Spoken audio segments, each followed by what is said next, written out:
I, Jovia Mutesi, take you, William Nadiope, to be my husband, to have and to hold from this day forward, for better or for worse, for richer or for poorer, in sickness and in health, to love, respect, and to cherish for the rest of our lives, according to God's holy law. This is my sincere vow.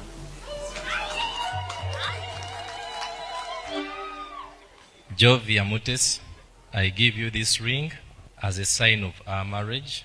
With my body, I honor you. All that I am, I give to you.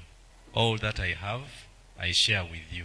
In the name of the Lord, the Father, the Son, and the Holy Spirit.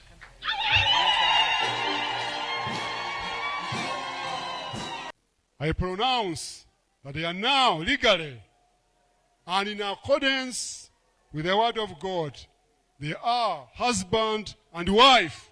In the name of God the Father, the Son, and the Holy Spirit.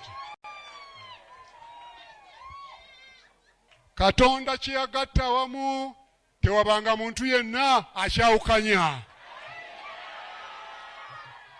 Katonda be yagatta wamu ensimbi ebitiibwa tebibaawukanyanga. Kubanga William era ne Jovia bakkiriziganyiza okufumbirigana mu butukuvu, kino bakikoze nga batoola empeta n'okukwatagana mu mikono, mboogerako nti ono ye musajja n'omukazi awamu abafumbiriganye mu linnya lya Kitaffe n'Omwana n'Omwoyo Omutukuvu.